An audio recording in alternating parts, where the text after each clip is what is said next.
If you lose this one,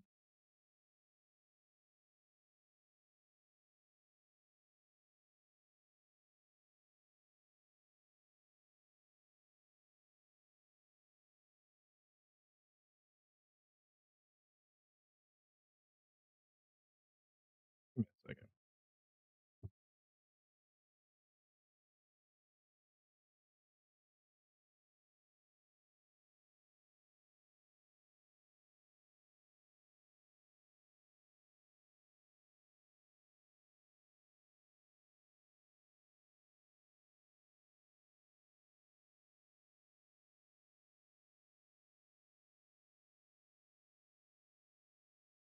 Now it just seems like attacking Mike.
Opportunity right here.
Hey, what's up, Cape Trader?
Right now, the Pulse is saying that gold is turning bullish now.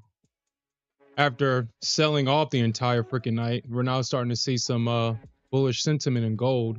So now I'm just waiting on a pullback to potentially participate in a move higher. Uh,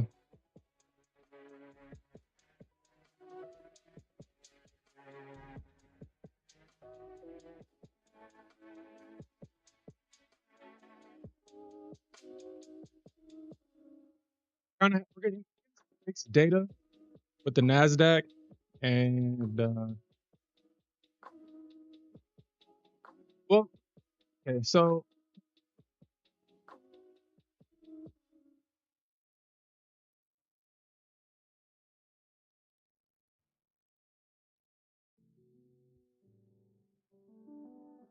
huh,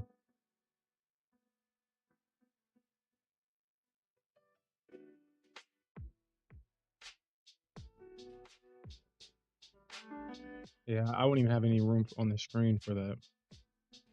I mean, oh shoot, I just realized that. I just realized that. Hold on, guys. Give me 1 second. I'm gonna have to turn the display off for like 2 seconds, and give me a second. Let me turn this on.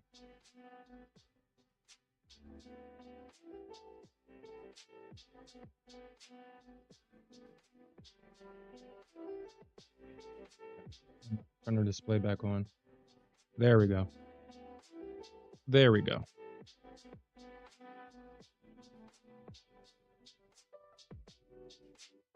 Damn it. Damn it. Damn it. Damn it. Damn it. Damn it.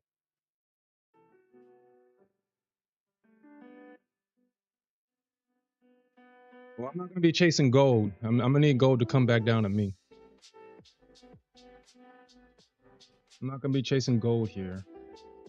But if we do see a pullback on gold, I got my entry around like 58 for a pullback into that range right there. So that's where I want to participate at with gold if we see a pullback here. I'm kind of kicking myself in the butt about gold right now because I saw this and I disregarded it. Last week's close on ES and gold, last week's close is definitely a hot spot, especially if it hasn't been tested. We didn't see any tests of last week's close. I saw it. I just like, man, I'll just buy the pullback, and I missed it. Man, that would have been a great trade. It's always a trade you don't take. It's always a trade you don't take. But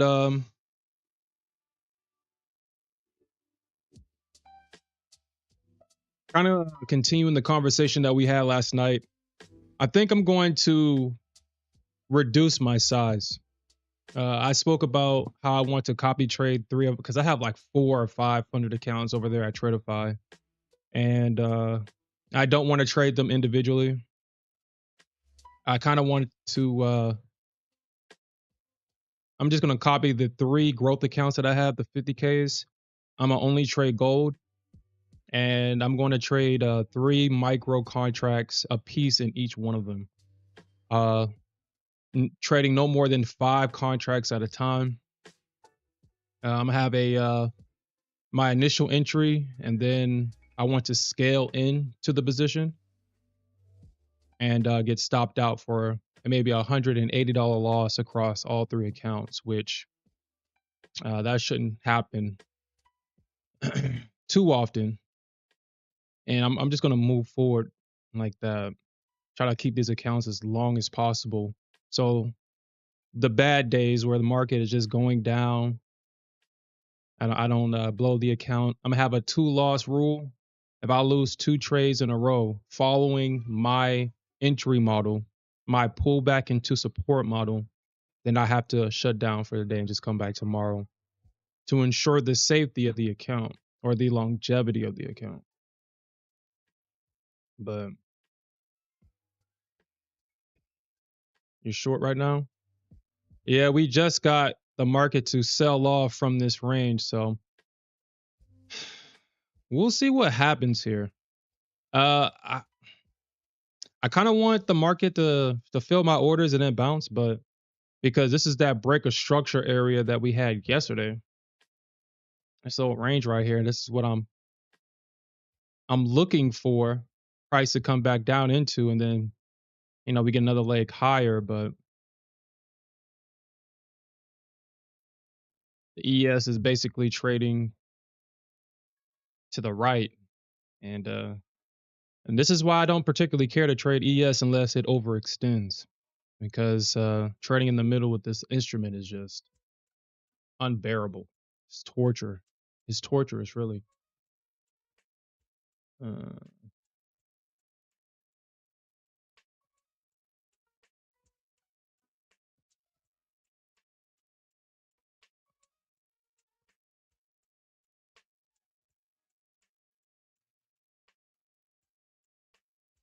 Looks like I'm not gonna be able to get it.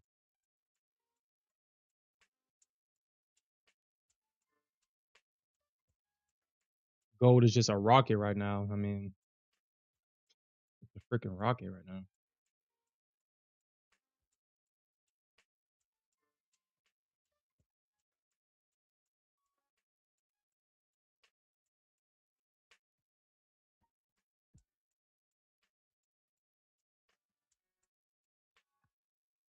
So we got 2 more minutes until the orb is official. We got 2 more minutes. We started the session off with 230,000 contracts.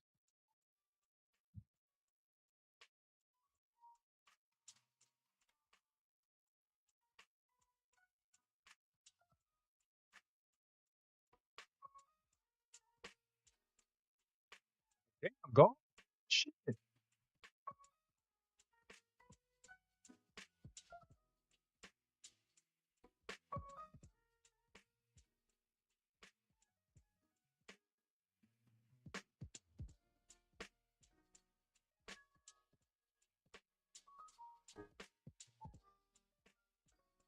Get my document ready. Get this ready. All right.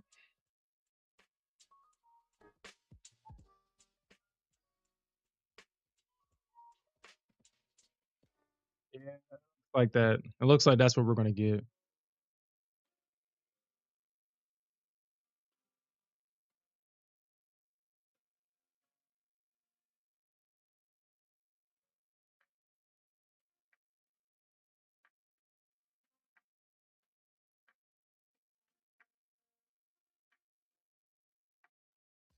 Orb is now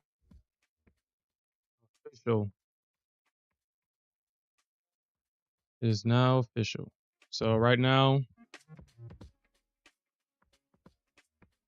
the market is trading at 311,000 contracts right now.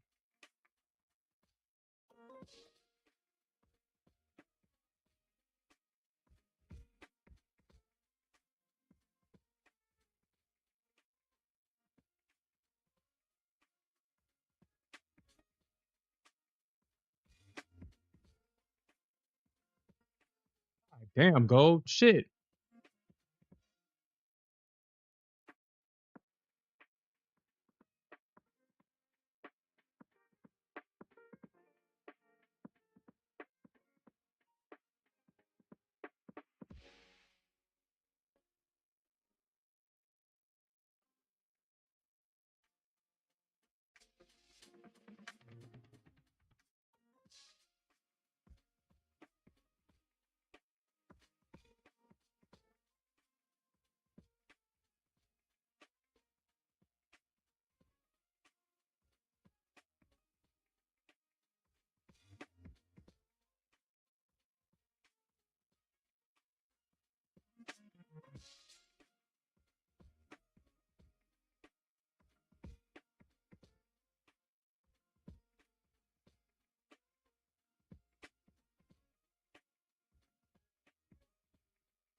Yeah, that's exactly right, Alfred.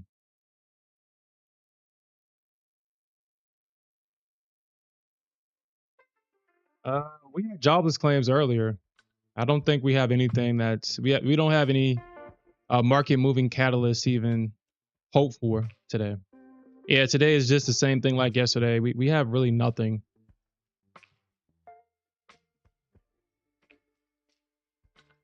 Oh, we got new home sales, I guess. Maybe, I don't know. Maybe the market would like that. I'm not going to trust a breakout. I mean, technically these are two ranges right here. You got this range from the start of the session, and then you have the opening range high inside of this range. So it's like a range inception right now. But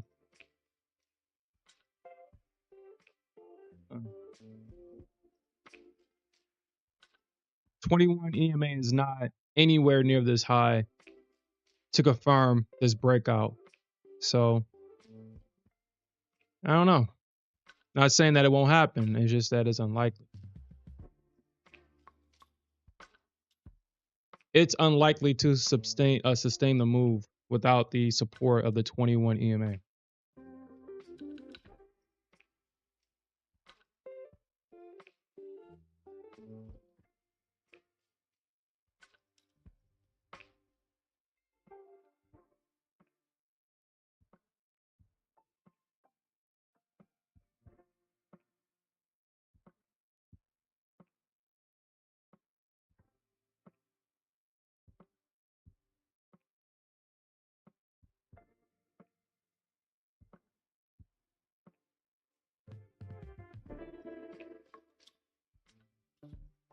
Looking for an all-time high break.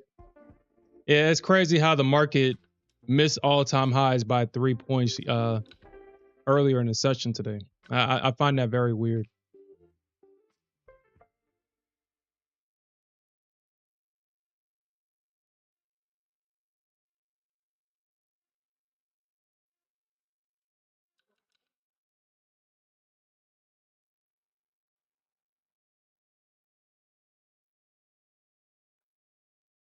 We got a small little trend line right here as well.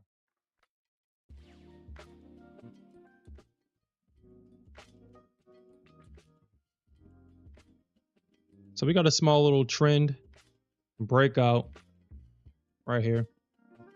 I can see a pullback to the 21 EMA. I can see a 21 EMA pullback here.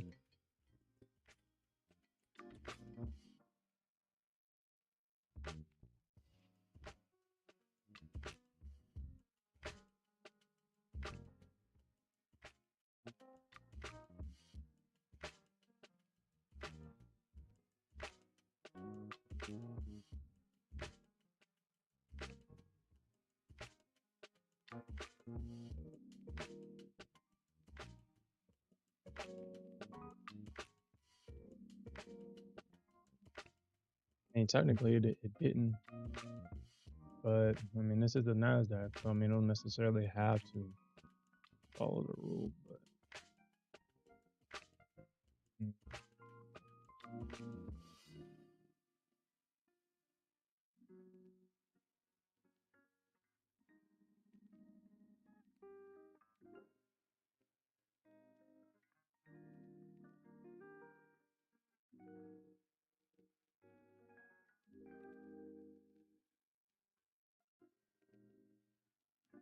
see if it comes back to that trend line.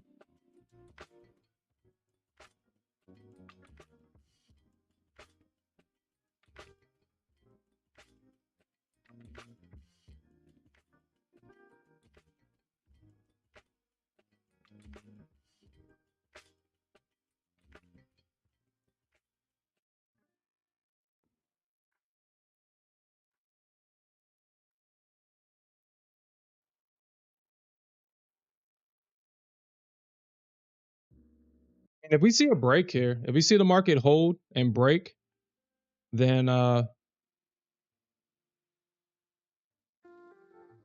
looking for 440, 450. Looks like the ES has already done it. It's already broken out to the upside already.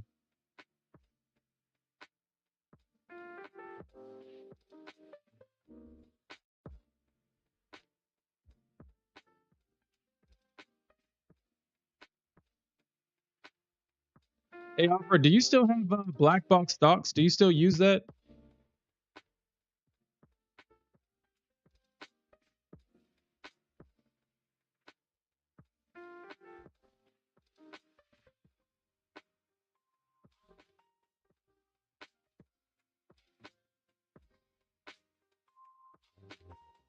Say yeah sometimes.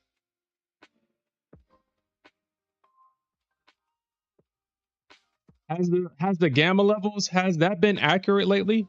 Have you been referencing the gamma levels and have they been correct lately? Because this market has definitely been all over the place.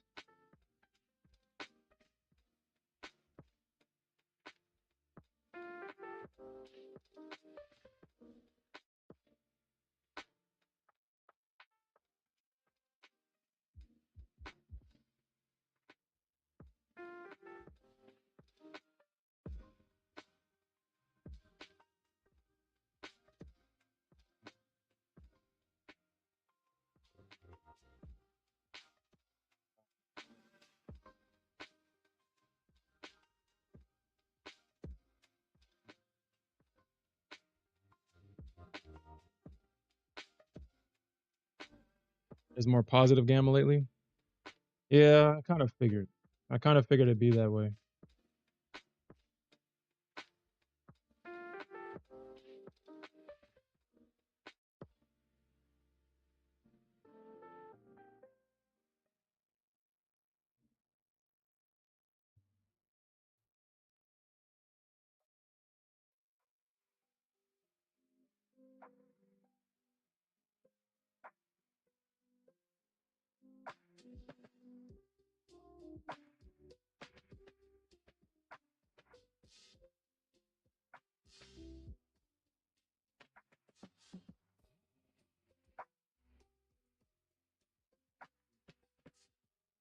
Not gonna lie, that's tempting to take. I'm not gonna lie. That's very tempting to take to try for a long here.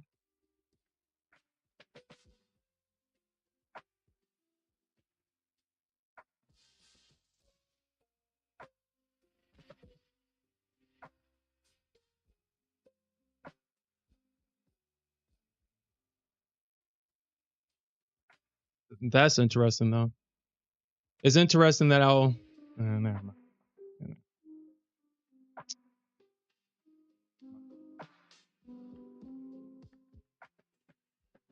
We got 5 minutes into the home sale news. Let's see which side the market chooses on this algo, because it's not necessarily the news. This 9 o'clock algo. Let's see what side she chooses.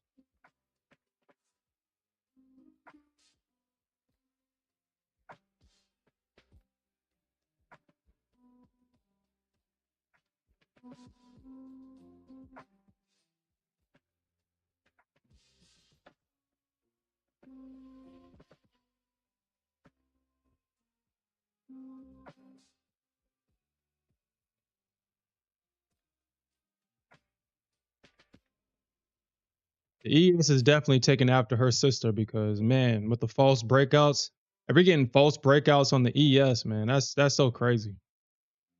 But the Nasdaq definitely is still trading within the 15-minute range. So, and again, if we get a breakdown to the downside, the 21 EMA is not.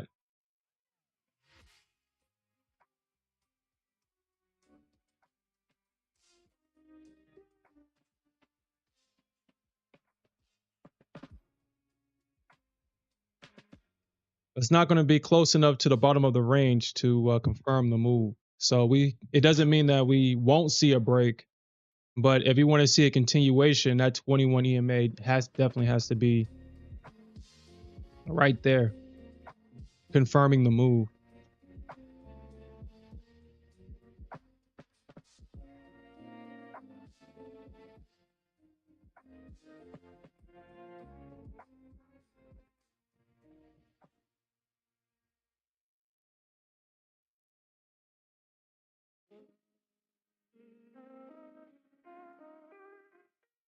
I think now is more important than ever to make sure that we're trading the technicals, the charts, and not our hearts, because I know that a lot of people is probably thinking When is the rug pull going to happen? Once we get to all-time highs, we're going to short it. Uh, all these emotionally based biases and decisions.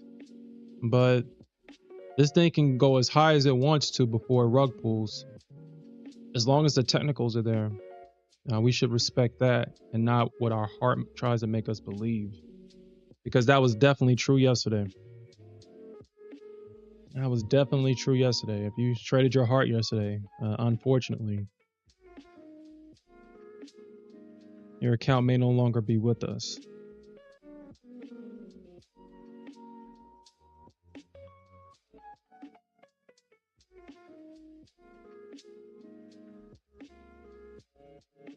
Mhm.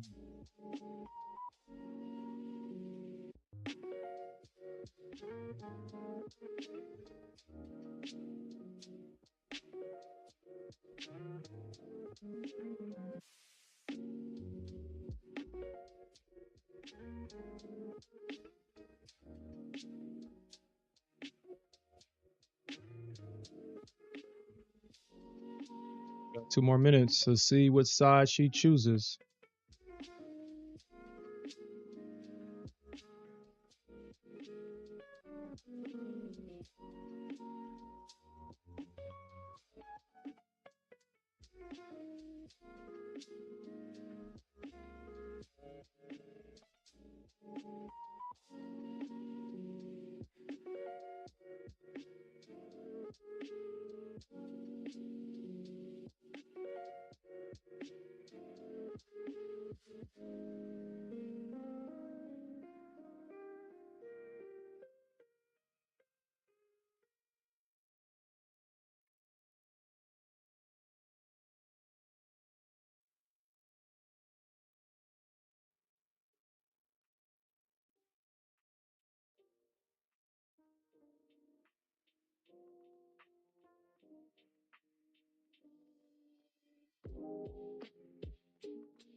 All right. Here comes the 9 o'clock algo.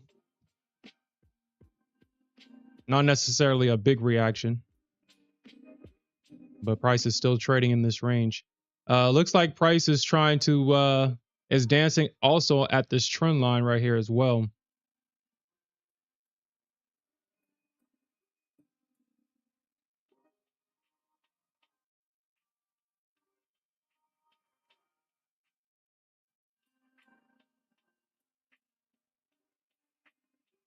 At least that tells me my trend line is drawn somewhat correctly because the market is definitely trying to react on it. It looks like the bulls are trying to buy it at this trend line and the bears are just trying to break it. Uh,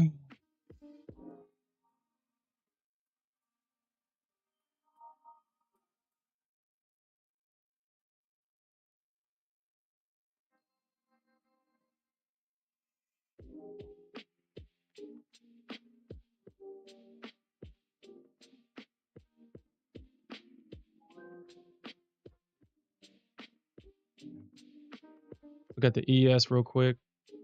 Damn. So the ES is like it's about to push. So what's going on with the ES and the Nasdaq? I mean, obviously there's a divergence there. Obviously, it looks like the market wants to trend down on the on the Nasdaq, and the ES has broken the range. Is actually bought it at the retest here. Hmm.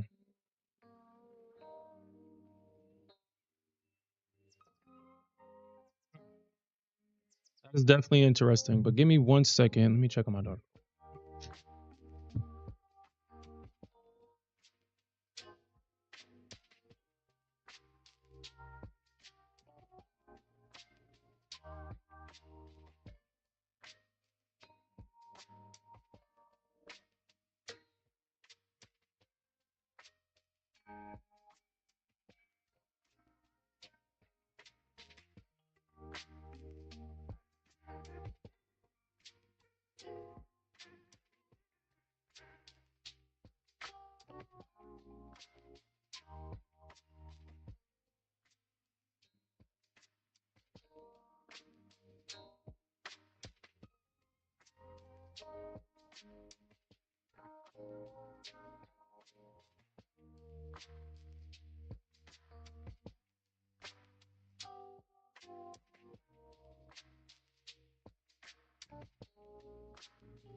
I'm not surprised.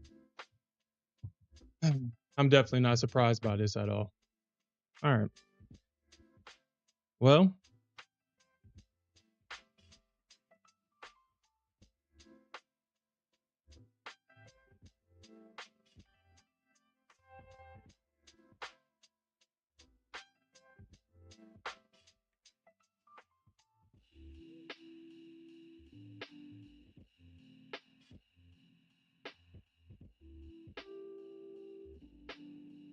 so it's obvious that the Nasdaq is either lying to us or it's the ES that's lying. I wonder which one is lying to us because it looks like the ES is about to break out from the orb high. ES looks very bullish right now. Not only does it look very bullish, but we also have price way above the 200 EMA. I don't short the ES if price is above the 200 EMA. I'm always looking for a two-legged pullback into a previous area of, let me do that. I'm always looking for a two-legged pullback into a previous area of support somewhere to buy. And it looks like, you know what, man?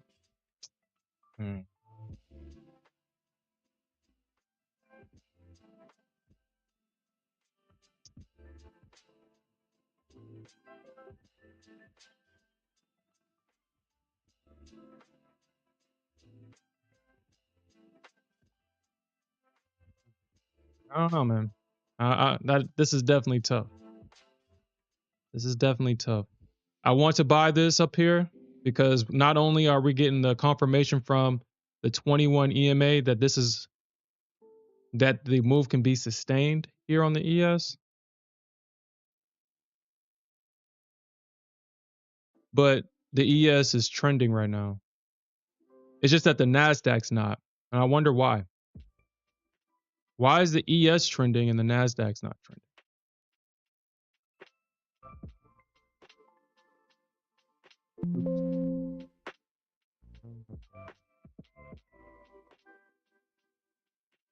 So unless we're about to get a range break, or not a range break, but unless we're about to get a trend line break,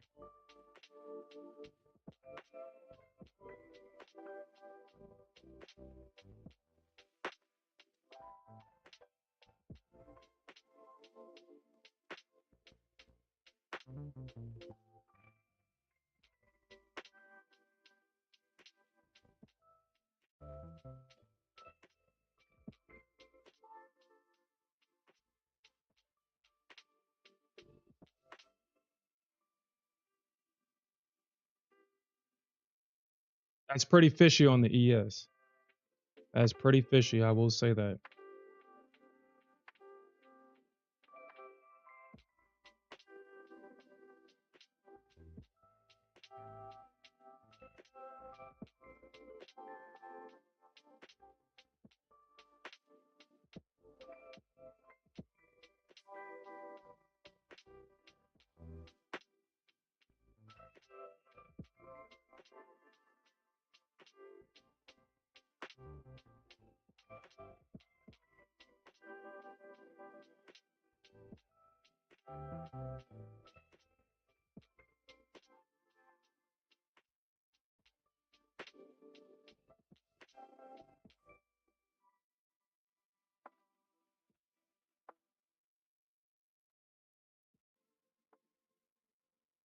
I guess the real question is,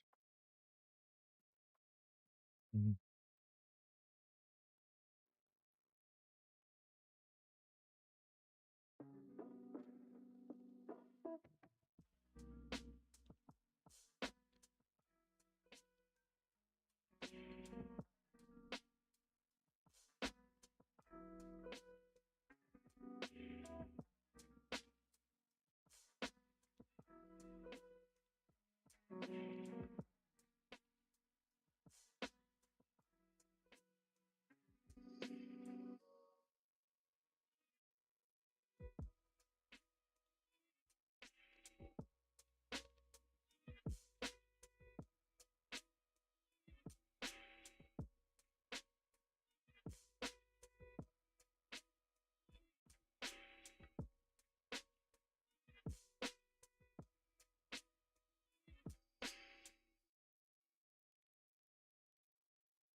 Wow, I thought I would never see the day. I think we should mark today as a very significant time in history. Today is the day where the Nasdaq was telling us the truth and the ES was lying to us. Wow. Wow. Wow.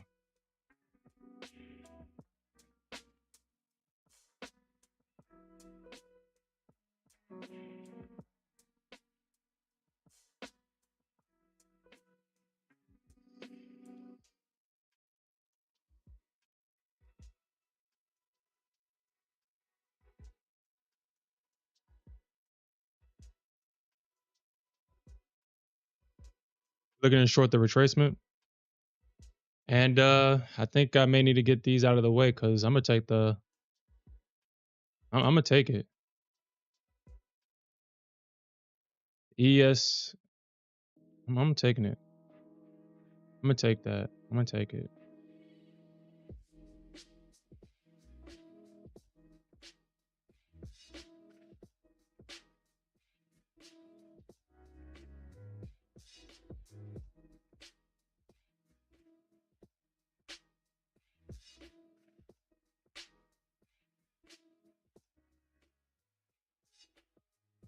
But I do think that the market is going to buy at 300. So I'm a if we get a breakdown, I'm gonna.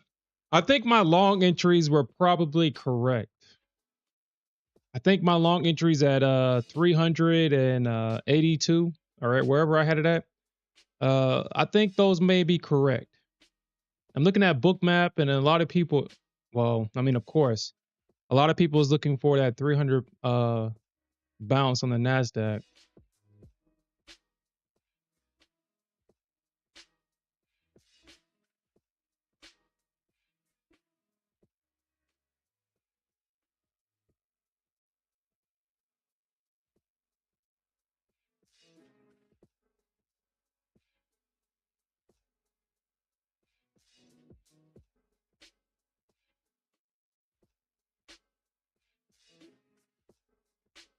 The ES lied to us today, though. That's crazy. Looks like we're about to get that trend line break on ES. There we go. Here we go. Boop, boop, boop, boop, boop, boop. No, no, no.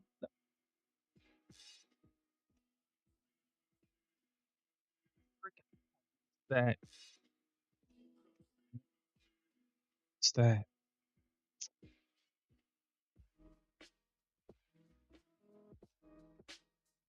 Stupid mistake. That was a stupid mistake. That was a stupid mistake. Ah, damn, the ES straight up lied to people. Oh my god. Yo, what the hell? Yo, the ES straight up lied to us. Damn.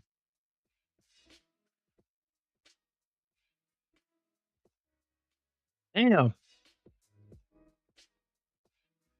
So July 24th is a day where the Nasdaq was actually telling us the truth, and it was the ES that was lying to us. Wow. Wow. God damn. Wow. Thought I'd never see the day.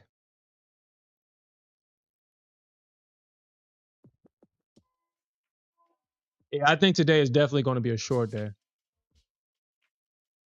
263. Yeah, I think we'll definitely see a short. I mean, initially I was long at 300 to potentially catch a bounce, but it's looking like they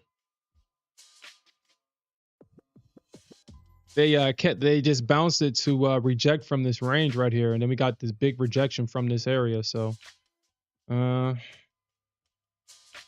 I'm gonna short this pullback on 21 EMA. Damn. I mean, we know that the ES is gonna break. It broke this trend line. That's it for the bulls, man. That's it. That's it. The bulls tried and they failed. So now it's the bears' turn. I think the bears are going to eat today because we always got to ask ourselves that question: is the market ready to take out all-time highs? I mean, every time when there's all-time highs involved, we got to remember that there's big money above those highs. And if big money made those highs and dropped the market, and we saw a significant bounce or a significant movement from that high to the downside, that means there's big monies above those highs. So we always got to ask ourselves, is big money ready to take those highs out? And if they were, I didn't believe that the market was going to see a continuation to the upside. All right, so I got in at the 21 EMA at 321.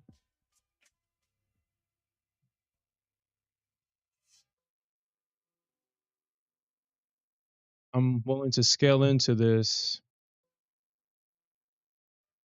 at 339. Oh shit. Mm. Following my rule.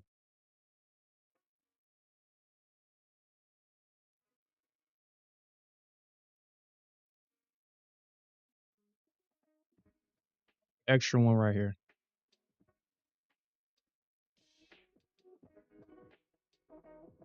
But that 21 EMA is definitely yeah,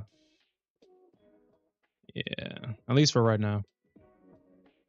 And Alfred says that he's going to be targeting 263, the orb from yesterday. I think that's a good target.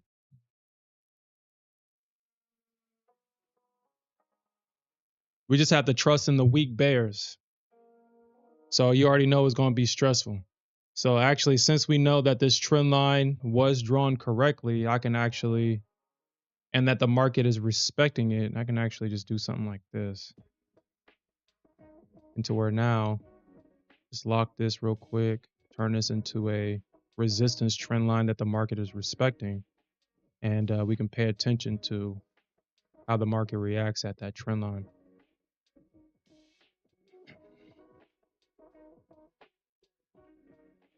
Yo, what's up, Game Weight?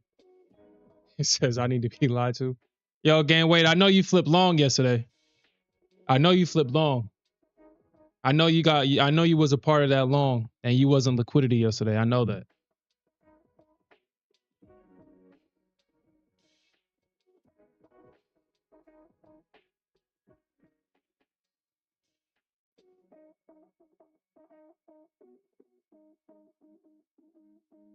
All right, so far so good, man.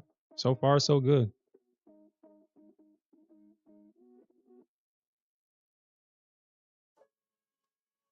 And what a wonder it is to have documentation on the most craziest bitch in the game right now. Our documentation allows us to get into great trades on the Nasdaq.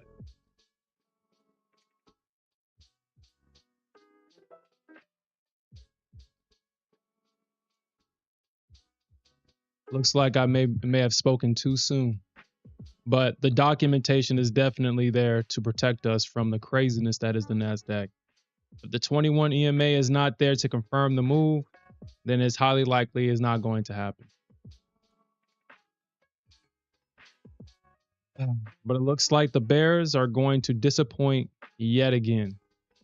They failed to push this off right here. So right now, technically, they failed to hold it. The Bears have failed to hold this freaking pullback as per freaking usual, as per usual Bears. So I kind of expected this.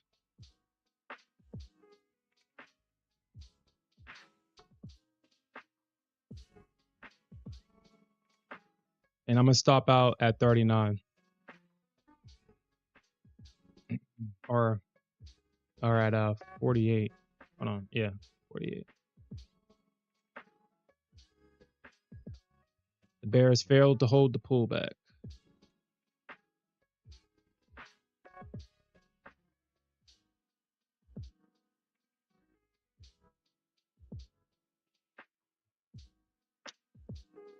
Looks like I should have stayed in my original long entry. Mm-hmm.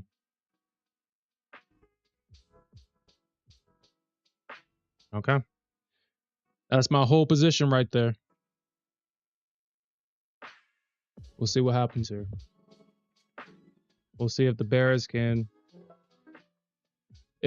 will hold. But honestly, I doubt that they will. I doubt it. They had a good start. It looked like they was actually about to come into this market and do something. And they failed to hold this pullback right here, unfortunately. They failed to hold it. So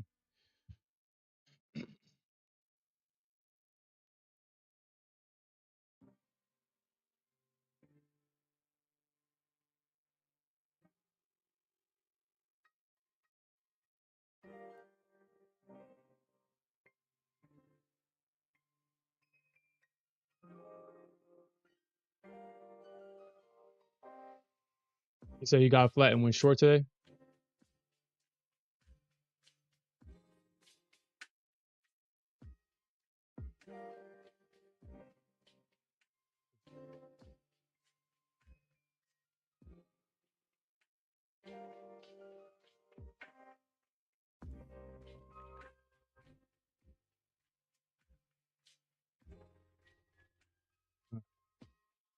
I'm already prepared. It's highly likely I'm getting stopped out here. Man, the Bears just freaking suck. I don't even know. See, this is why I don't take shorts on the Nasdaq, man. You just disappoint me. Continue to disappoint me. Just continue to disappoint me, Bears. So I'm in short on the Nasdaq, or not the Nasdaq, on the ES. I'm gonna probably reduce my risk here a little bit, a lot of it, because if we get a close back in that trend line, back above that trend line, that could be trouble for the Bears here.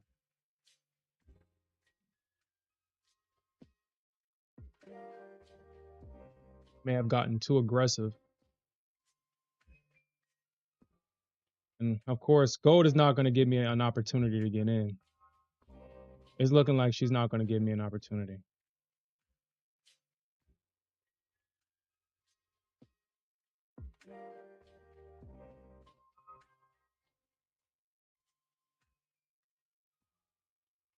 Here comes an opportunity for the Bulls. Well,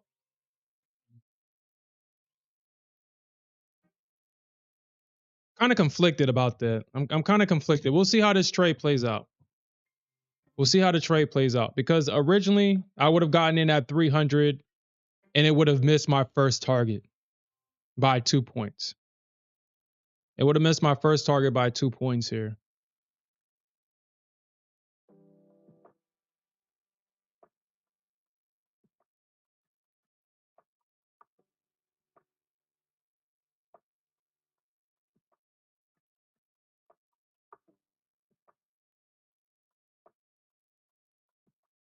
This does look like a good sign for the bears here. They failed to break back above and hold. Well, at least for right now. They failed right here at this trend line. They failed. So we'll see if they can if the bulls will try to push harder. But if we can get a strong red candle to the downside, breaking back below the 21 EMA, the bears have a chance here. If we see a nasty green candle to the upside, that could spell trouble for the bears. So right now it's a 50-50 either way right now because they're battling it out here at this trend line, and either side can get stopped, ran, and the market will just go into the other direction. But so far it does look like the bears have it with that fail. But all the bulls need is a strong candle closing back above that trend line, and that's it for the bears.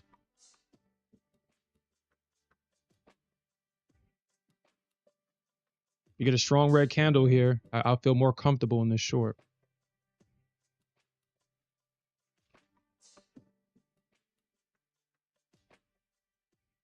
Yeah, the bulls are definitely not letting this go. They are not letting this thing go, man.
That does not look promising.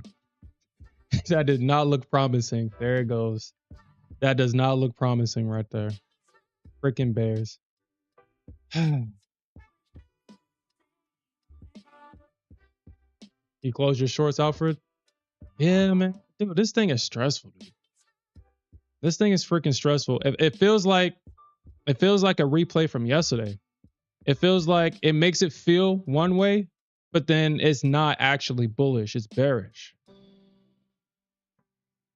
It doesn't mean that I probably won't get stopped out of this position, but we're making lower lows and we're making lower highs, and yet the market feels bearish.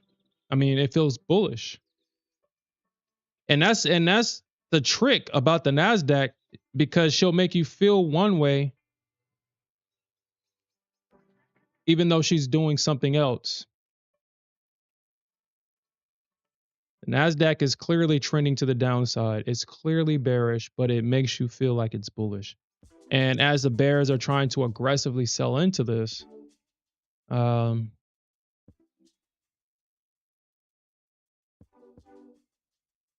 Nasdaq is making it appear as if the buyers have a chance here, but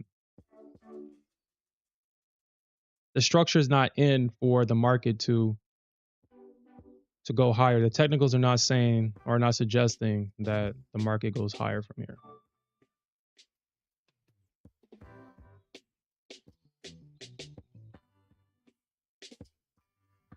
Let me rephrase that. Not from my entry, but if we do see a push, it's highly likely that it'll get sold into and the price will continue to go lower. I'm not talking about from my entry.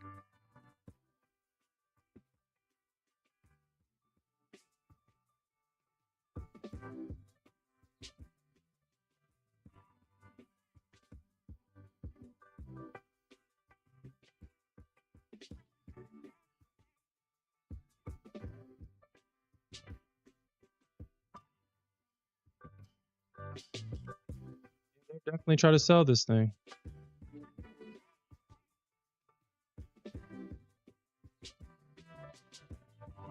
Try to sell it.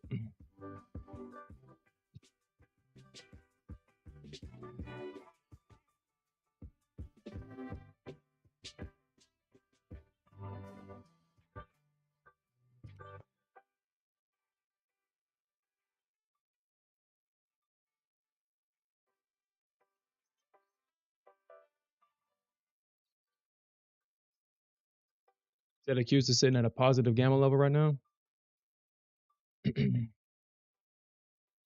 Right now, the market pulse is saying that the Nasdaq is super bullish right now. Damn.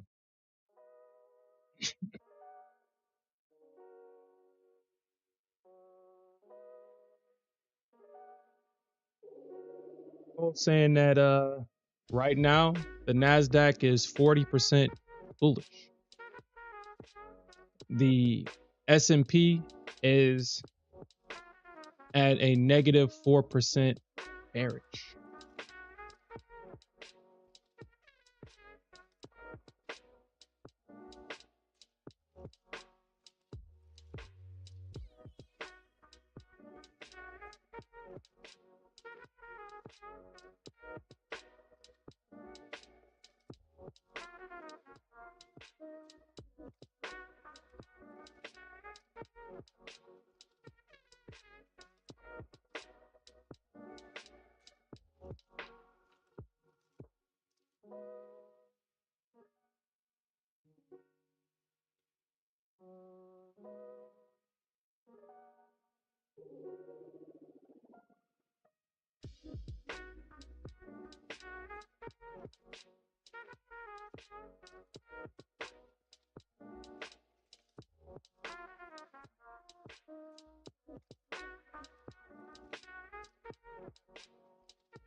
Yeah, don't ever let nobody tell you that chart geometry does not work, because look at where price is dancing around at right here at this trend line. My magical line on the chart.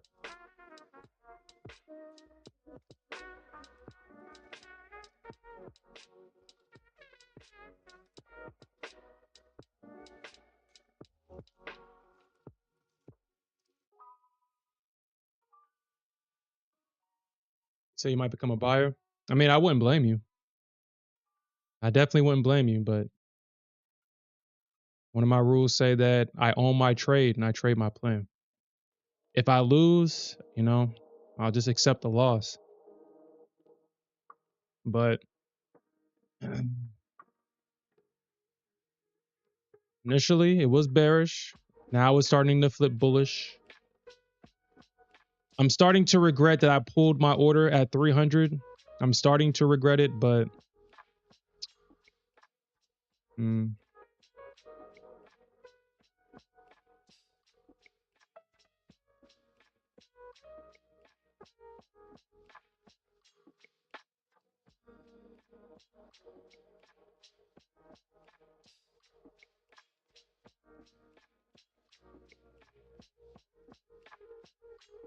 yeah, it's starting to feel like not feel, but it's starting to look like what happened yesterday, where the bears were just having a hard time to break this the bottom of the orb here. I mean, they're just having a hard time doing it.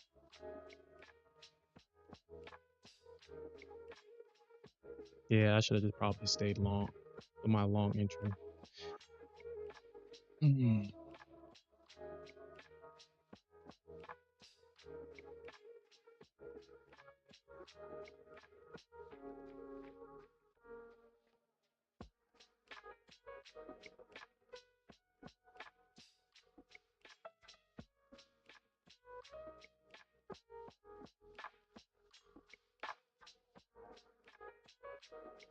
Gold is just trending higher. All right, man. I probably just have to come back tomorrow with gold. Honestly, I don't think gold is going to give me an opportunity to trade it safely. I'm gonna have to become very aggressive in gold, which I really don't care to do.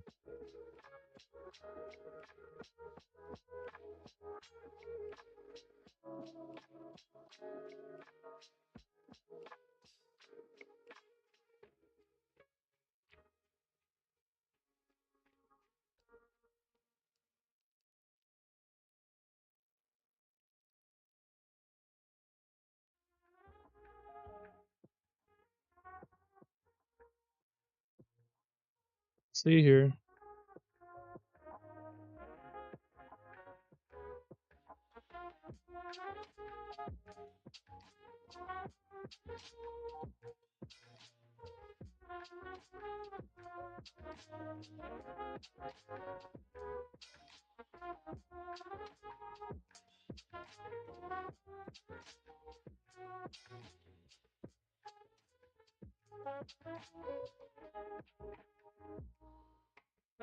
It bounced at it perfect. Bounced at it perfectly too.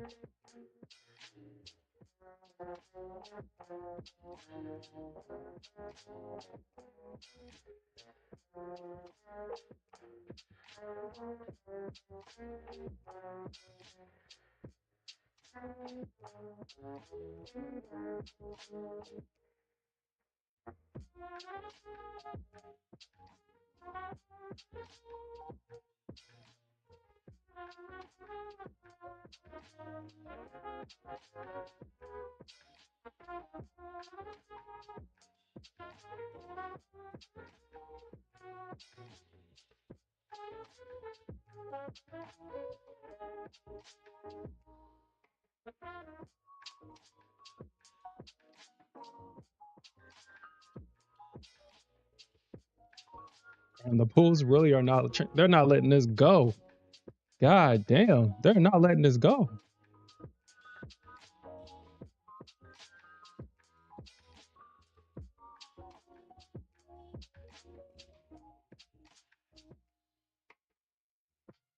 Bulls are not letting this go.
Yeah, I messed up here. I messed up. Or at least we'll see. Yeah, the market post right now is saying that gold, Nasdaq, and ES are all. I mean, it's except for gold. Gold is above 50% bullish, but right now we're seeing a lot of bullishness from the ES and Nasdaq. I mean, of course. I mean, a lot of people are buying this right now, obviously. So. Mhm.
Got to stop on that short. Yeah. It was a good play initially, but Bears fucking suck, man. I hate. Ugh. Oh, there's well, it looks like I should have stayed in my original plan. I hate that. I hate that. I'm not gonna lie. I absolutely hate it. Uh, it would have been a great entry long. I was in at 301.75. I would have only been in 2 3 points of drawdown, and I would have at least gotten my first and second target hit, and my runner would have probably been up here retesting 380.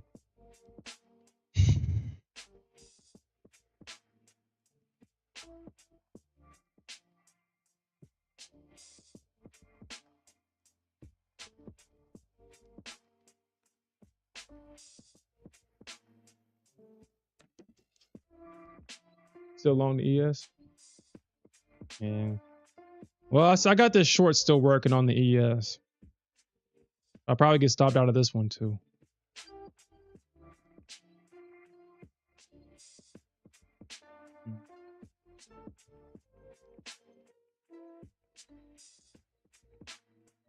Big deal.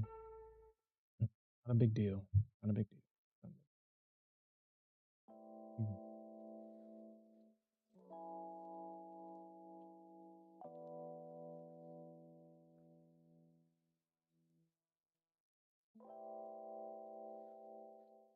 I'm not gonna go in revenge trade, so I will applaud myself about that. There's some things that I did great in this trade. Uh, I didn't move my stop or anything.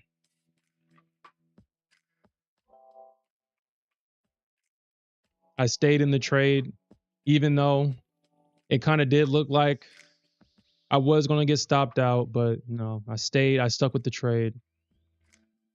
It does hurt to lose, but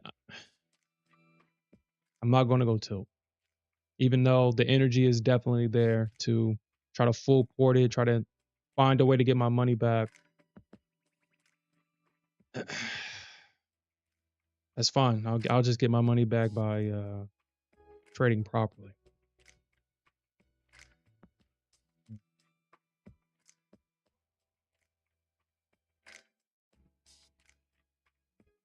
And I guess these losses is, I guess, eventually you'll run into a loss, and I guess that's where proper sizing comes in, because if you're properly sized and you take a loss, it just hurts your heart, but it doesn't devastate the account. I mean, I think I lost. I'm probably down like maybe $1,000 if I'm not mistaken. I'm probably down like 1,000, maybe something like that, maybe, because I don't keep my P&L on this thing anymore. Actually, let me just look at it. Yeah, about down about $1,000. I can always get that money back. I can get that. Honestly, it wouldn't have been that much. It was this ES trade that's added on to this. It would have been a $500 loss.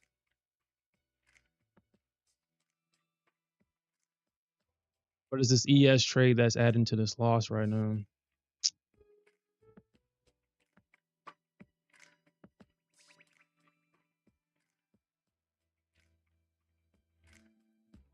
But I'm gonna let this ES trade play out.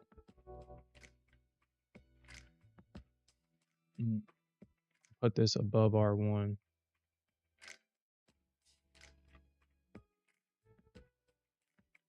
I don't want it to run and then, because that is technically still a trend line break on the ES. Price definitely has to still break back above this trend line.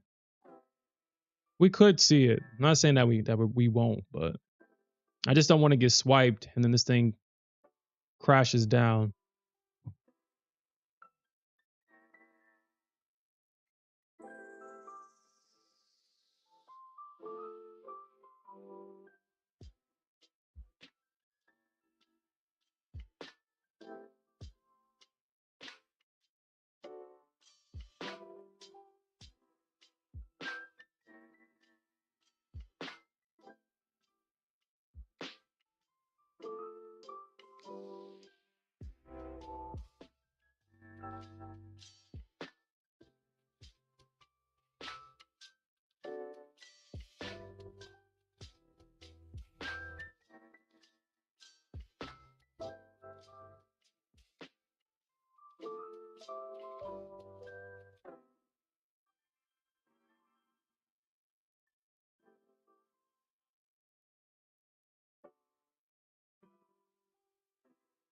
So I really don't want to watch that trade.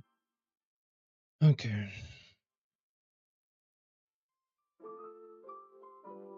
Well, we know that once price breaks back into the orb, what usually happens is that the market tries to retest the other side of the orb. But we kind of already have that. That's already happened. We already had the market already do it already. We had the market fail to break out from the highs, so it broke down at the lows. So we already had this already happen. So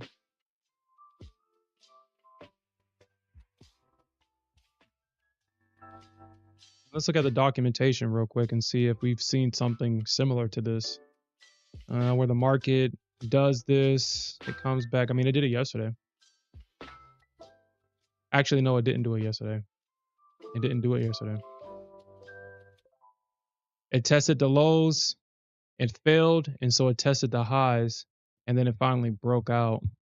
What we're looking for is something similar to what's happening today, where the market tests the highs of the orb. Yeah, test the highs, traded to the lows. So I guess today's orb is definitely going to be a learning experience then, and see what happens.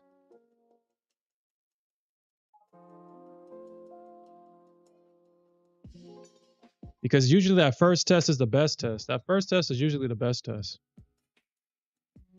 They tested the bottom. They came back and tested the bottom again, and they failed to break it. So once they failed to break the lows, the only logical option would be to test that high. This one actually broke out from the lows and then came back and tested the highs. I guess, yeah, I guess this is going to be a learning experience today and see what happens. We'll see what happens today.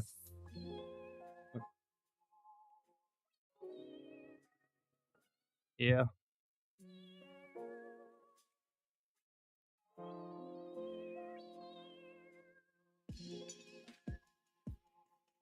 Yeah, that's true, Alfred. Yeah. I should have known better,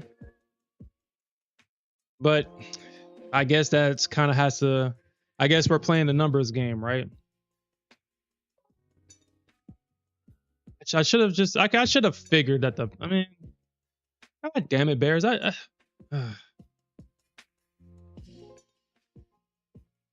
Mm. Instead of being happy.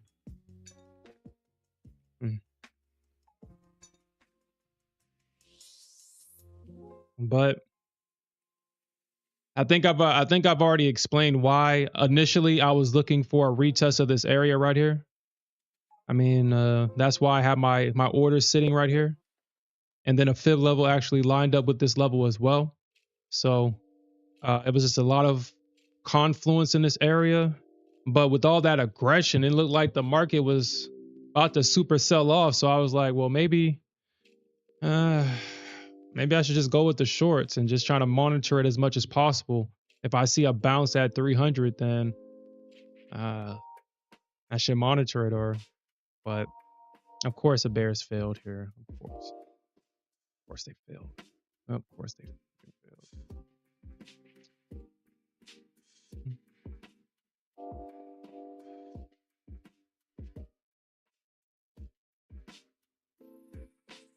I guess you can't be completely brain dead with the orb.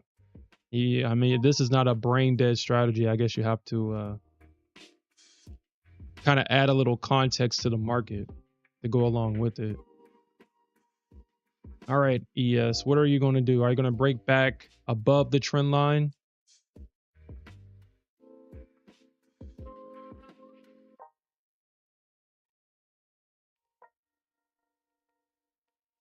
See what the ES does here. Yeah, I do. I'll just leave. I'll leave my order right there.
I think with bookmap chat is not surprising. Not surprising. One dude said, close your eyes and buy. Close your eyes. Close your eyes and buy. Yeah. Yeah.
You said this has to be one of the longest bull runs ever.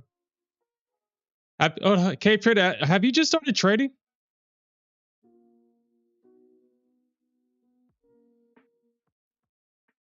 I say that because were you trading around 2020 when Powell, like 2020, 2021? Shit, if you think this is bad, this is shit. If you thought this was bad, shit, you can literally buy these highs in 2021 and you would be profitable. That's how bullish it was. Bears got super clapped during 2020, 21 after that big drop with COVID. Super clap. We didn't have red days. We didn't. We didn't have no pullbacks, yo. Yeah. Oh, you started in 2012. Mm. Well, shit. You know that in 2020, then the market was shit. The market went straight up. There were no bear days. Every day was green. We had maybe one big drop, and then the session bought it at the lows, and then it took out the highs at the end of the session. So, uh, yeah, there was no red days during those times. Bears, a lot of cubs died of starvation.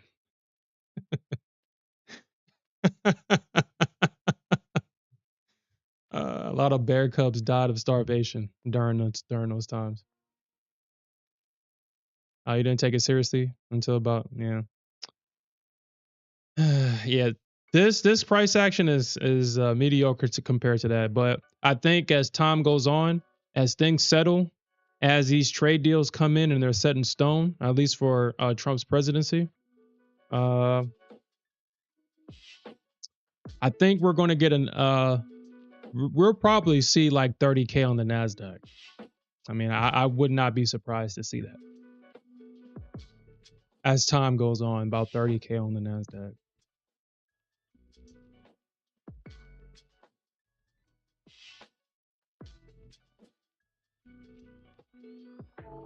You're 30 years old.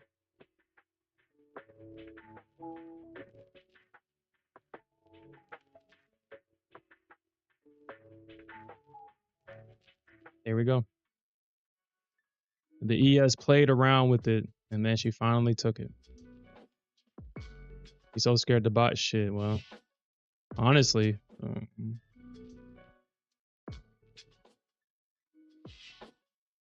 buying it, I mean, it'll be an aggressive buy, but it might actually be the best option right now.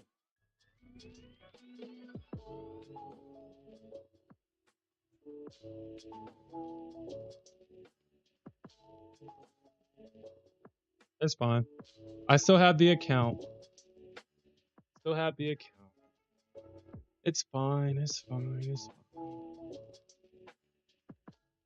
fine.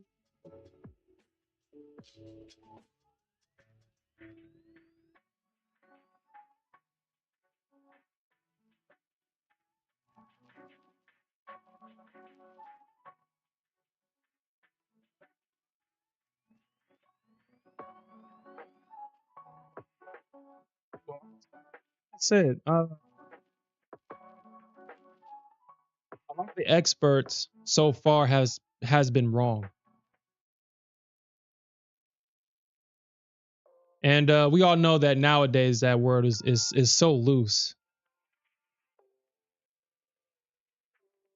It's looser than that word expert is looser than everybody that works at a brothel. I mean, that's just how loose that word is. It's just honestly, after a certain point in time, and if you paid attention, you'll really notice that a shift happened. You notice that the world moved away from action to people that are actual experts, people that actually has time in the field, and it moved towards the illusion of people with time in the field. It's people stop at, oh, this guy has a PhD or she has a PhD, but they don't ever go past the fact that they just have PhDs. It's like they're not talking about their experience. And they was like, yeah, this is an expert in this situation, and all they got is, all they've done is study the material, but have not practiced it. And I'm starting to see a lot of that. And now it's a lot of all the fluff behind all the illusion is just words that are being used. If you're in corporate, I'm pretty sure that a lot of terminology has changed. And that's just been a trend everywhere. They're starting to focus more on what you say and what the words mean instead of actually what you do, if that makes sense. And so what were they saying about Harris? They were saying that, oh my God, she's great. Oh my God, she has this many years of legal experience, even though if you look at her actual career, no, she didn't. She really didn't have any success. I mean, if anything, and the crazy thing that a lot of people was talking about, myself included, was that a lot of her victories came from incarcerating people for minor crimes. That's where a lot of her success came from. I mean, the same thing that she was preaching that Donald Trump was going to do and blah, blah, blah, blah, blah. A lot of her quote unquote expertise was doing exactly that. Breaking up families, sending people to jail on minor charges. The biggest one was that when she was given evidence that she was wrong in one of her prosecutions, instead of putting aside her ego, she tried to bury it. And that's where her success. But they didn't talk about what she was actually doing. They was just saying, "Oh, she's an expert. She's blah blah blah blah blah." And it's just nothing is meaningful anymore because people are just saying shit and not doing anything. So I feel like that's what's happening now. Obviously, the world is trying to keep people under the illusion that voting for Trump or having Trump as president was the worst thing to happen to America, even though Trump's administration is showing the action and showing the results, at least so far. And people are just going to be disillusioned by the words that their favorite media personality uses. So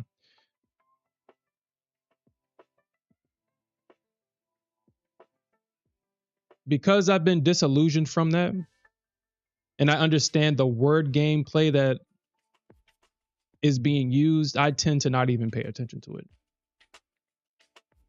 I mean, at this point in time, in the age of information, it's very important to have your own opinion about something and the ability to critically think about something and to change your opinion if you're wrong. If new information becomes available that challenges your old belief system or your old core belief system, you have to have the willingness to say, you know what, I was wrong or I was misled, but now I'm going to work to make it right. To see the world for how it is versus how you want it to be. Because a lot of people get comfortable in their delusions.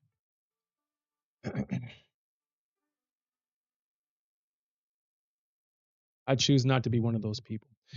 But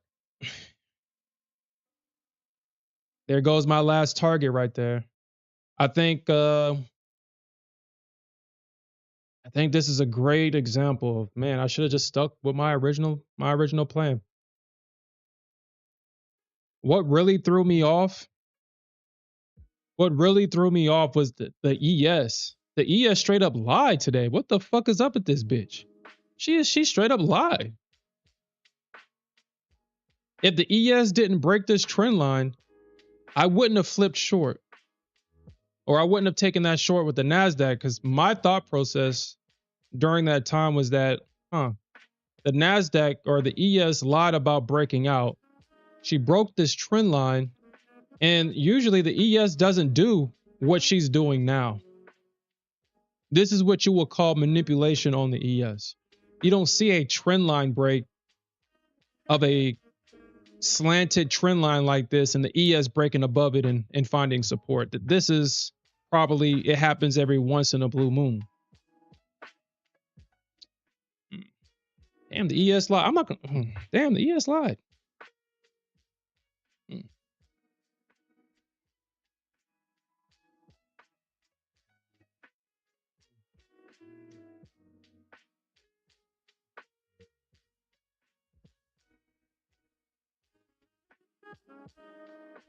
Yeah, you do.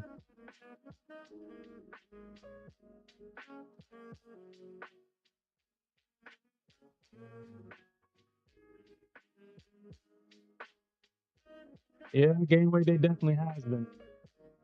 They definitely has. Like, I don't know what. I don't know, man. I thought today would have been that day, man, but I guess not.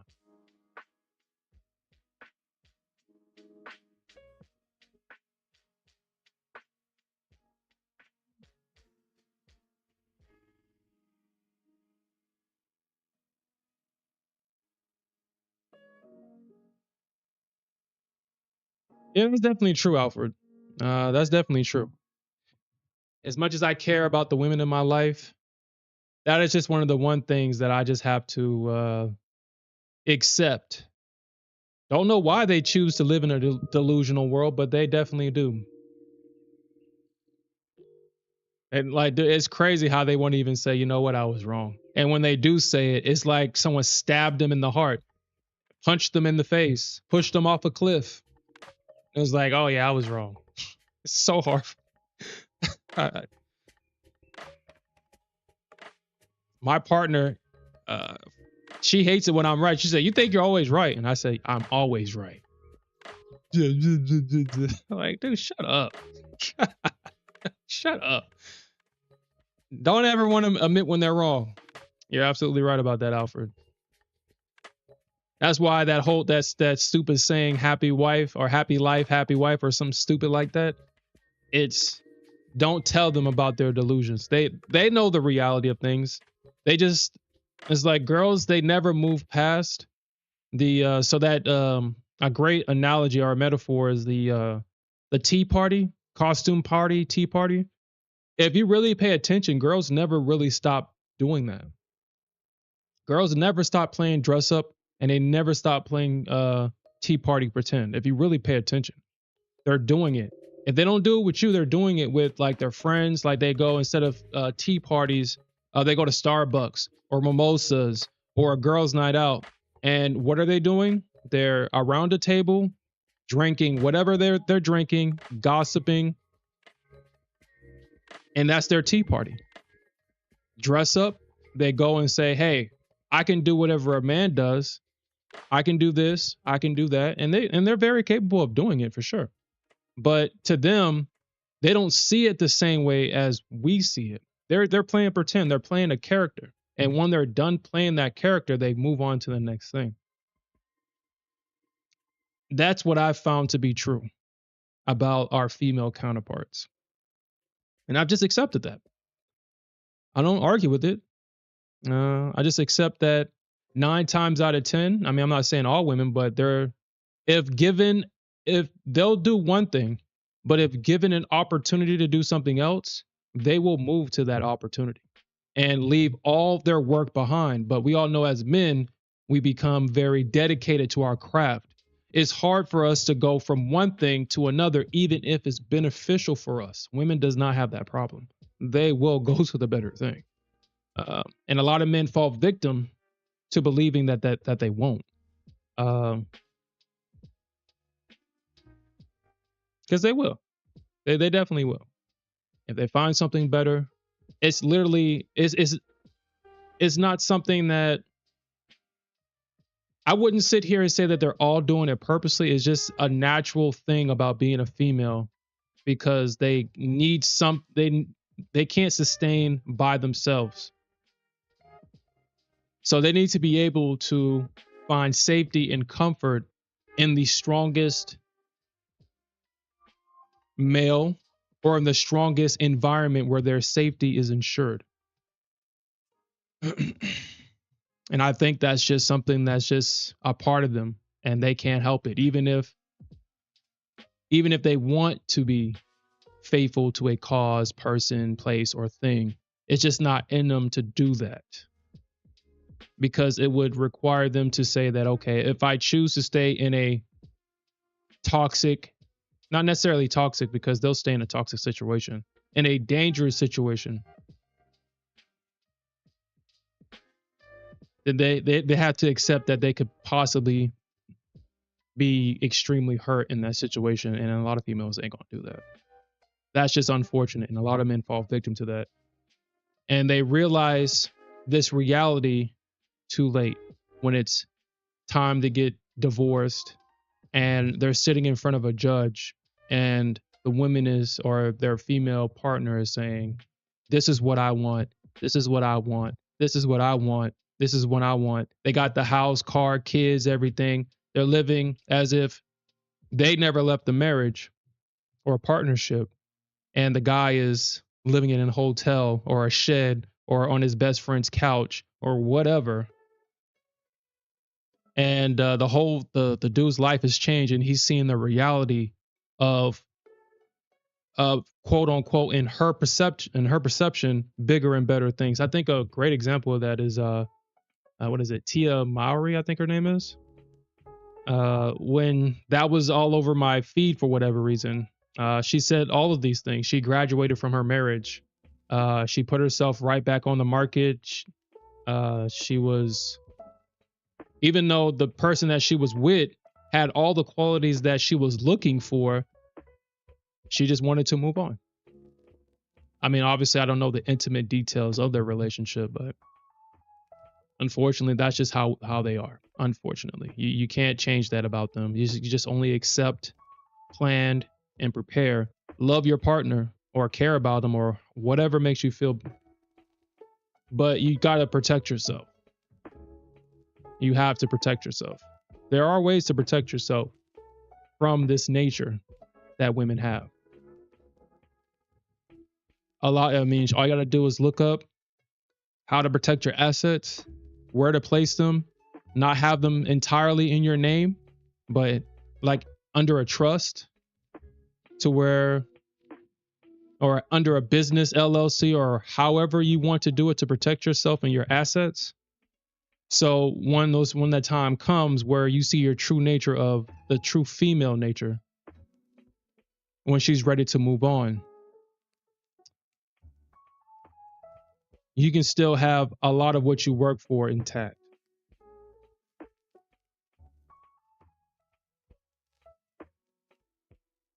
So anyway,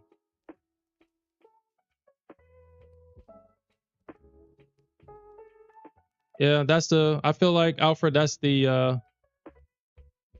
I see that happen a lot. The one thing that I want to teach my daughters is I already have a game plan on how to prepare my daughters for this world if they choose to accept it. Because as a father, that's all I can do is provide them guidance. I'm going to remind them constantly that I'm not your friend. I'm your father. I'm not here to support bad, disruptive, non-accountable behavior. As they grow up, they will be indoctrinated in a system where they will get an allowance. They will pay for things, obviously in a kiddie version, but from childhood, they will know the importance of having your own things. They will be given money. They will not be given things just because to be getting things. Outside of birthdays, they will pay for it. And if they don't have enough money to get something, they won't get it. Uh, they won't get their wants. Obviously, their needs will be provided, but their wants won't. They will learn. They will be held accountable for their behavior. Because if I have to deal with them for the rest of my life, I will not tolerate any of that non-accountable behavior because I have a natural disdain for that behavior. I've already shared if anybody, male, female, whatever the hell it is, I just have a natural disdain for that type of behavior. I just hate it.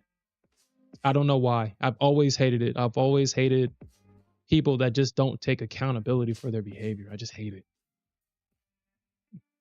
Try to do mental gymnastics and gaslighting and being manipulative and all that other stuff. I just hate that.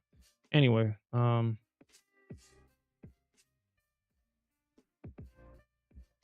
so my daughters will be taught that what commitment is. Now, if your partner, if I feel like what I'm gonna make very clear to my daughters is that you only have one opportunity to make a child with somebody, and for 9 months, you're at your most vulnerable state at being pregnant for 9 months. So if you have a child, if you carried a child of a male that acts as feminine as you are and doesn't know what it means to be a man, and that's what you chose, unfortunately, you're just gonna have to suffer. I told my partner, and I'm gonna tell my daughters, I don't take care of no other people's kids. That is not my responsibility. I don't take care of other people's kids, and I'm not gonna take care of yours. You're gonna have to suffer. And you're gonna have to make it work.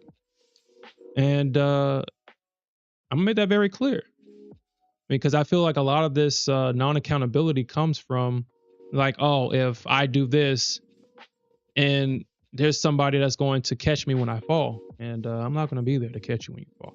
Unfortunately, I'm not going to let you be in a ditch or in a home or anything, but you're not going to be living lavish while I'm taking accountability for your decisions. That's not how that's ever going to work.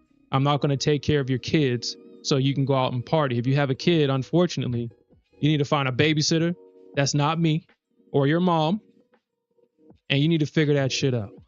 But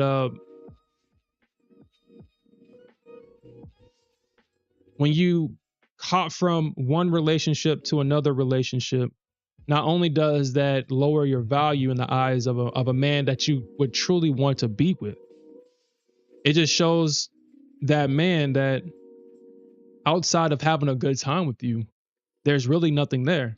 I will say, I know a lot of females will say that, you know, Why does men care how many other men I've been with? Blah, blah, blah, blah, blah. And that's true. I don't care about that. I really don't. But here's the thing. What I'm looking at is your decision making. If we get into an argument, you've already shown that if we have an argument and that we have a break, that instead of kind of working through and trying to resolve the issues that's impeding our relationship, you're going to go out and do exactly what I think you're going to do. And I say that because I've been that guy. Growing up, I really didn't care about a lot of things. I didn't care if the girl had a guy. Obviously, I didn't understand it fully. And I've had many experiences where the girl was just having a fight with the guy, her boyfriend, and I was there to make her feel. And because I continuously experienced that, that's really kind of shaped my perception about how I move forward in the relationships that I have, because these girls can get very demonic. Like if you true like the men that take their cheating wives back, you don't fully understand what she did. You really do not fully understand the extent of what she did to cheat on you. I understand it's very painful to think about it like that too, but it's damn near demonic. It's intention. It's the intention part for me. It's the purposely starting a fight. It's all of it is just to justify what they already want to do. It's very demonic. Now that I've understand, as I gotten older, I understand what happened. I don't know. I no longer partake in that, but I've seen it and I've been a part of it. So that's why I have that rule that I will not take anybody back, because I know exactly what happened because I was there. And for whatever reason, us men, when we dominate somebody else's girl, it gets nasty. Like, dude, don't ever take nobody that cheats on you back. Don't ever take dude, anyway. We're talking about some very we're talking about some X-rated porno type stuff happens in those situations. Don't ever take them back. I won't. But anyway.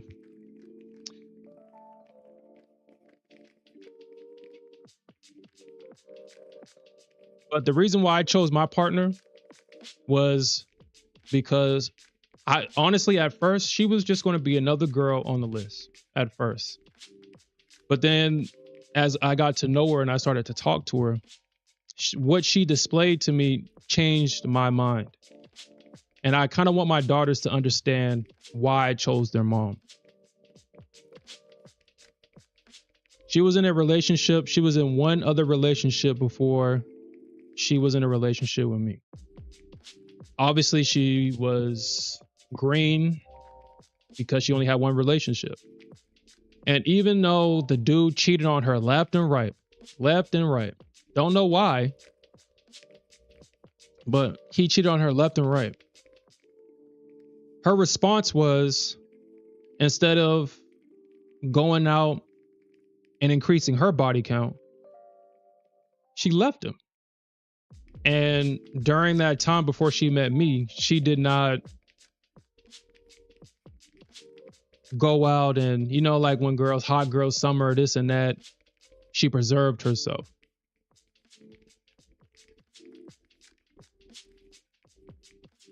And it's not the fact that she preserved herself, it was just the thought process. It was just this is what I'm not going to do. Yeah, he hurt me. Yeah, he cheated on me, but I'm not going to go out there and hurt myself to make myself feel better. And that's what changed my mind about her. And I want my daughters to understand that regardless of what social media tells you, that go out there, live your life, have a hot girl summer, do this and that, what you're doing is moving farther away from the person that could change your life. The person that's going to take care of you until your time together expires, and then probably take care of you afterwards, depending on the strength of the relationship. And I will say that she's spoiled now, but her core behavior is still there. Like obviously, with the lifestyle that I have, she's now accustomed to that lifestyle. It's kind of hard for her to go back to what she was, and that's understandable. But I can trust that I don't have to worry about her. I don't have to. I don't have those thoughts that, oh, she's out there doing this and she's doing that, because when we weren't together and she was in a situation to do that, she didn't do those things. So that's why I chose her. And if I find out that she did do those things, she knows exactly that I will leave her as soon. I don't care if we're 20 years down the line, 50 years, 100. If we're on her deathbed and she says, "Oh my God, sure, I got something to tell you." All right, well, oh, it's like that. That's how adamant I am about that shit. Like I don't play that breakup, makeup. I don't play that. I don't play that shit. I just don't. And I make that very clear. And I want to make that very clear to my daughters, that if you preserve yourself, if you treat your body with respect, you would have no issues finding somebody that's willing to give their last dollar and their life for you. But if you treat yourself like trash, well, unfortunately, that's exactly how everybody else is going to treat you. And I'm not going to fight my daughters. I'm not going to fight them. If they choose that lifestyle, then I'm just going to have to accept that that's just who they are. It's highly unlikely that it would happen, but there are cases where, people just do the opposite of their upbringing, where they have a great family structure, but they just choose that lifestyle. You can't do anything about it. And I'm not going to kill myself to try to stop it, because I understand that it's a what is it called? A Herculean task. It's just impossible. It just takes too much. You'll put them in rehab, you'll give them all the help, and they relapse, and it's just all over again. So if that's what they choose, I just have to accept that. Yeah. Anyway,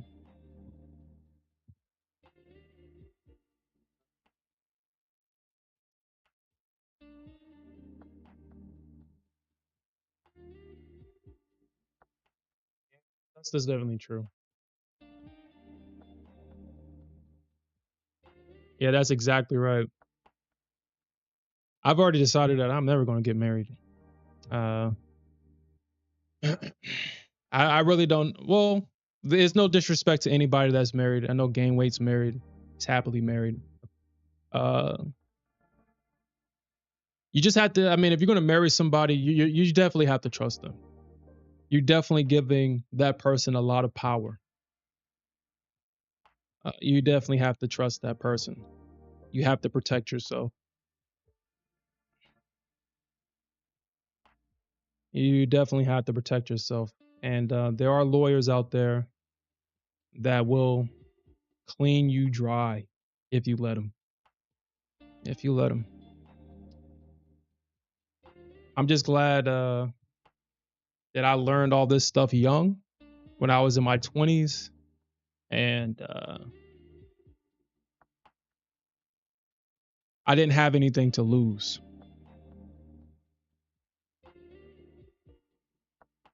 But now I have everything to lose. And so I'm very protective of myself.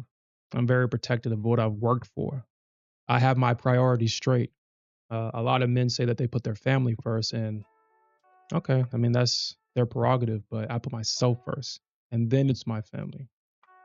Because if I'm gone, or if I have an inability to take care of my family, I've just accepted the hard reality that even if the woman would choose to stay, and in some cases they do stay, but then at the same time, as a man, if you just always have to have resources available for your family, because nowadays there's always options. And some people are just not mentally strong enough to stay.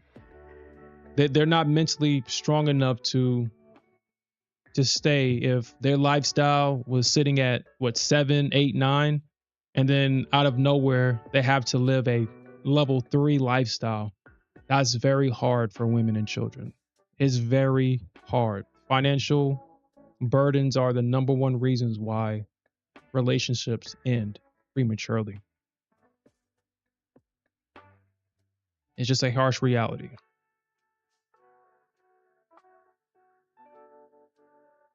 So as men, we always got to make sure our finances is up, our ability to provide resources is up. We don't have the luxury of living in an emotional world where at the end of it we kiss and we live happily ever after. It's if we fall, everybody else falls. So my priorities is making sure that I'm good, making sure that I'm healthy, making sure that mentally I'm staying up to the trends. I'll always have a career available to myself. I always have something doing on the side just in case something falls through. Making money on the side. Always making sure that I'm good. Because if I'm good, then I know that everybody else that depends on me, they're going to be good.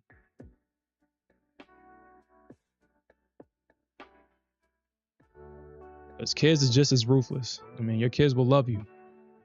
But it's kind of hard for kids that are 100% emotional to accept why they can't have certain things, especially if they're used to it.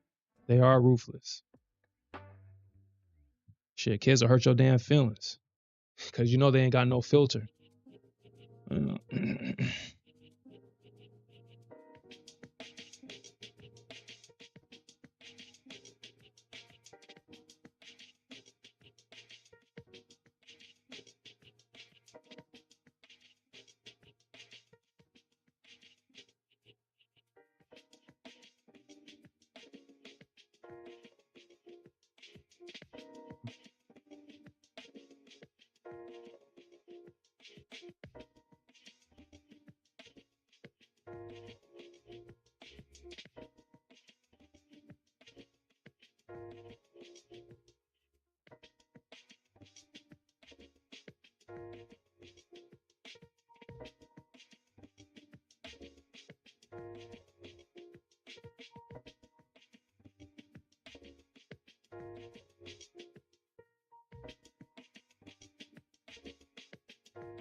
That's interesting though.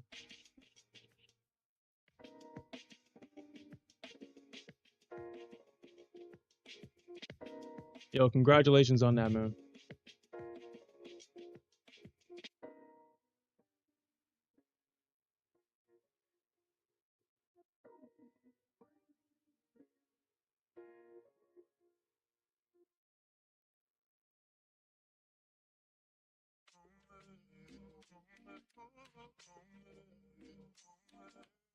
No, actually, Alfred, I think you might got me because after that big payout, I haven't gotten a payout since I haven't gotten a payout since April. I think April was probably my last payout. I mean, I was getting a lot of them. I think I got a payout like every week, every month, but I think you might got me. I haven't gotten a payout since April. I've been kind of more in a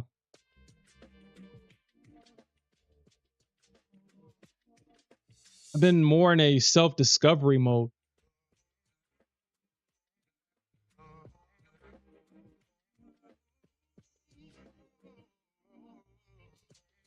But I kind of want to get back I do want to get back to the payouts. It's just, man, I don't. mm. There's a.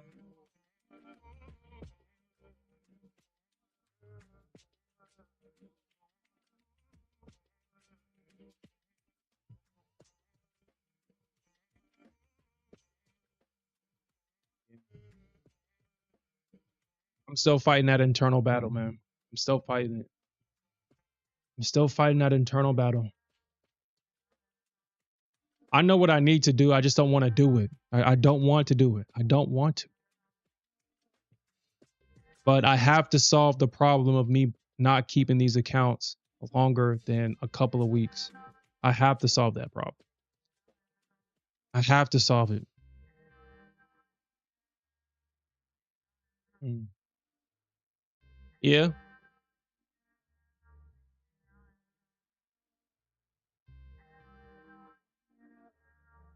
But yo, but still, man, congratulations, man. Congratulations. Yeah, dude, that's exactly what I'm going through too, Alfred. That's exactly what I'm going through, man. It's like on one side, it's on one side of the coin, it's trade smaller size. On the other side of the coin is fuck that. Try to make as much money as possible, as fast as possible. If you blow the account, just start over. But starting over is just mentally draining. The market doesn't move the same way as it used to. I feel that the reason why blowing accounts is more draining than it was before is because the market, if you blew your account, the next day you can pass an account and be funded again. The way the market is moving now, with this randomness, this choppiness, the market is not moving as fluent as it used to. It just seems like building another account has become more of a chore, and it's just mentally draining. I'm tired of taking maybe one, two, maybe three payouts from a firm and blowing the account after being up. I'm just tired of it, man. And the way to solve that is to trade a smaller size. I know Cave Trader's been definitely showcasing that you can be paid out trading smaller size. But when I say to myself trade smaller size, all I'm hearing is you punk. You just doing that shit because you're scared. So I'm fighting my ego too. So it's like, oh my god, I'm trying to do the right thing here. I'm trying to do the right thing. I'm trying to keep my accounts longer, allow these accounts to compound over time, and it can just be an exhaustible source of income for myself. I'm trading these accounts like shit. I'm about to go homeless next month, man. Like if I don't make next month's rent, I'm gonna be homeless. That's how I'm trading these accounts. Like, and I shouldn't be trading like that.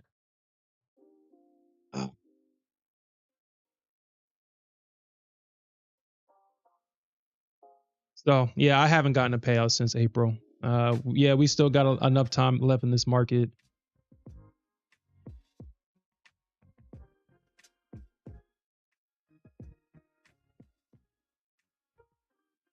Or has it been April? Has my last payout been since April?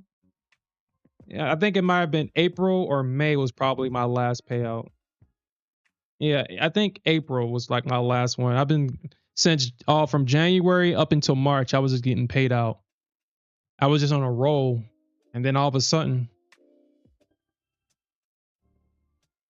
after that, after I blew that all my live accounts, I just didn't get a payout from those anymore. My after blowing the live accounts, that's when I stopped getting paid out. Or let me rephrase that. I didn't receive a payout after I blew my live accounts. I think maybe subconsciously it kind of affected me a little bit. Maybe. I don't like to think it did, but maybe it did. I don't know. I worked hard to get those accounts, especially being a live trader with my funded futures and Blue Sky.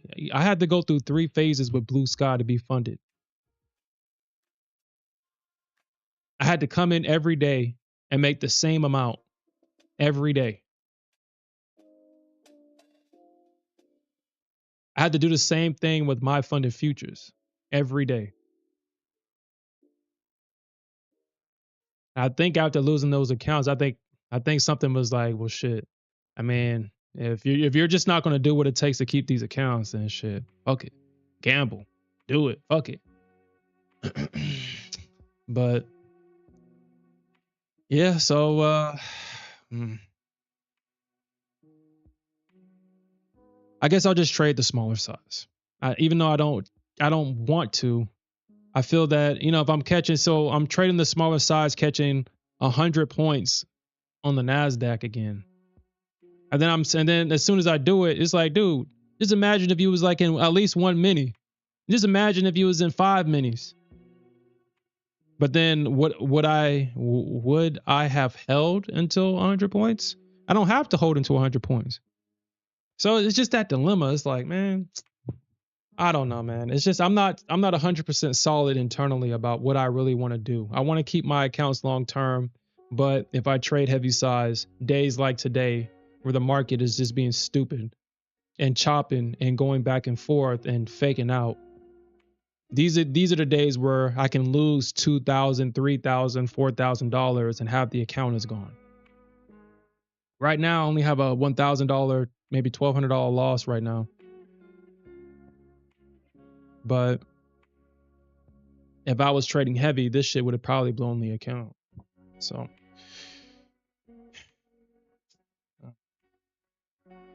hey, what's up, Investor Z? You just getting to your desk? Yeah, I'm actually about to. Shit, I guess you missed the sermon, man. We had a Sherm sermon today. We talked about a lot. Well, anyway, Sherm sermon. I appreciate that, Gainway. I mean, I've already acknowledged that I don't want to call it a gambling problem. I'm not addicted to gambling because I don't feel a need to gamble, but I will gamble because it's fun, it's exhilarating, and it feels good to be right when you're gambling. I mean, gambling is addiction for a reason because it feels very good to do. It's enjoyable to do. It's the only thing in the world where if you lose, you're still having a good time. Even though you hate the fact that you lost, you're going to come back and do it again. You're having a good time. But it's kind of like, and I'm going to just say this real quick and then I have to hop into this meeting. It's kind of like being disciplined all your life. And then you get to the end of the road and then you realize you didn't do anything fun. That's what trading feels like sometimes, where it's like, oh my God, this is boring. I got to wait for my setup. I got to wait for the entry. I got to wait for it to hit my target. I got to wait to do this. I got to wait to do that. I got to be disciplined. I got to not let my emotions overwhelm. It's like, dude, it's a chore. Gambling is fun. It's like, well, shit, fuck it. This thing looks like a damn double bottom. I'm going to take a long right here. And it's fun.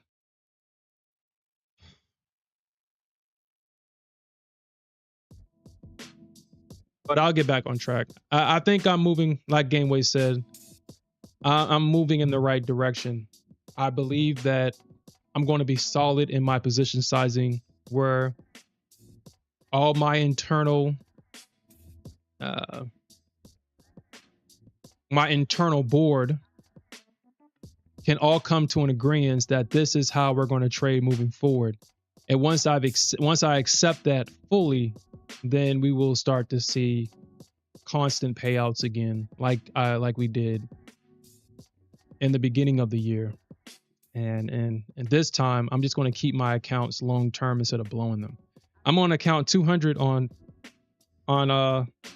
Apex. I count 200. I've blown through 200 accounts. If this numbering system is correct, I've blown through 200 accounts on the on Apex.